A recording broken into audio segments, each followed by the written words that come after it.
പ്രബോധന രംഗത്ത് പുത്തനുണർവുമായി ലൗദി ഖുർആൻ masters club അവതരിപ്പിക്കുന്നു രാത്രി സന്ദേശം. എന്നും രാത്രി 9 മണിക്ക് യൂട്യൂബിലൂടെ പ്രസംഗ പരിശീലന കളരിയിലെ പഠിതാക്കൾ നിങ്ങൾക്കായി ഒരുക്കുന്നു. കേൾക്കുക, പ്രബുദ്ധരാവുക, മറ്റുള്ളവരിലേക്ക് എത്തിക്കുക. അൽഹംദുലില്ലാഹി വസ്സലാത്തു വസ്സലാമു അലാ റസൂലില്ലാഹി വഅലാ ആലിഹി വസഹ്ബിഹി അജ്മഈൻ. അമ്മാ ബഅദ്. പ്രിയ ലൗദ ഖുർആൻ മാസ്റ്റേഴ്സ്, അസ്സലാമു അലൈക്കും വറഹ്മത്തുള്ളാഹി വബറകാതുഹു.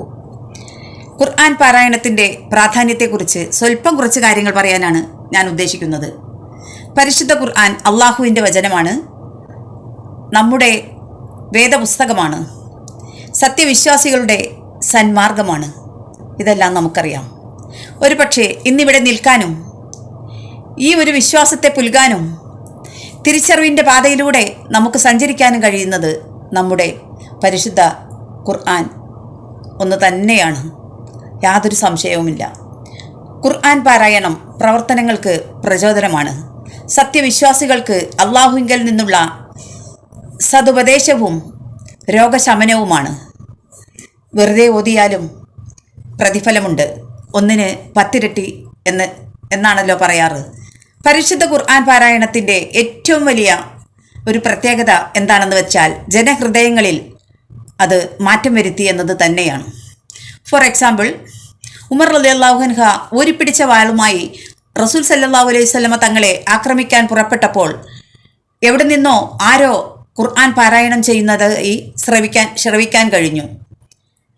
ആ ഒരു കേൾവിയാണ് ആ ഖുർആൻ പാരായണം ചെയ്യുന്നത് കേട്ടത് കൊണ്ട് മാത്രമാണ് ഉമർ റളിയല്ലാഹു അൻഹു ഒരു മുസ്ലിം അനുയായിയായി തീർന്നത്.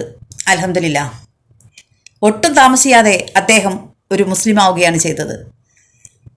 അങ്ങനെ പരിശുദ്ധ ഖുർആനെ ചേർത്ത് പിടിച്ചുകൊണ്ട് അത് പഠിക്കാനും പഠിച്ചത് പ്രാവർത്തികമാക്കാനും നാം ഏവർക്കും അള്ളാഹു തൗഫീഖ് ചെയ്യുമാറാകട്ടെ എന്ന് ഞാൻ പ്രാർത്ഥിക്കുകയാണ്. ഒരു ഹദീസ്, റസൂൽ സല്ലല്ലാഹു അലൈഹി വസല്ലമ അരുളിയ ഒരു ഹദീസ്, അഹമ്മദ് റിപ്പോർട്ട് ചെയ്ത ഒരു ഹദീസിൽ ഇപ്രകാരം പറയുന്നു. എന്താണ് പറയുന്നത്? അള്ളാഹു ജഹനൽ ഖുർആന റബീഉ കൽബി നൂറു സദരി ജസാഹ ഹുസ്നി വദഹാബ ഹമ്മി എന്നാണ് പറയുന്നത്. അങ്ങനെ പറയുമ്പോൾ ഹൃദയത്തിൻ്റെ വസന്തവും നെഞ്ചിൻ്റെ വിശാലതയും നെഞ്ചിൻ്റെ പ്രകാശവും ദുഃഖത്തിൻ്റെ വിടുതലും വിഷമത്തിൻ്റെ അകൽച്ചയുമാക്കണമേ എന്നാണ് ആ പ്രാർത്ഥന.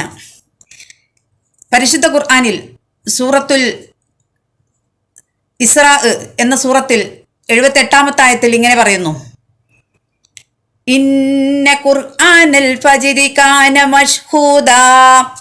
തീർച്ചയായും പ്രഭാത നമസ്കാര ശേഷമുള്ള ഖുർആൻ പാരായണം നാളെ പരലോകത്ത് നമുക്ക് സാക്ഷ്യപ്പെടുത്തുമെന്ന്.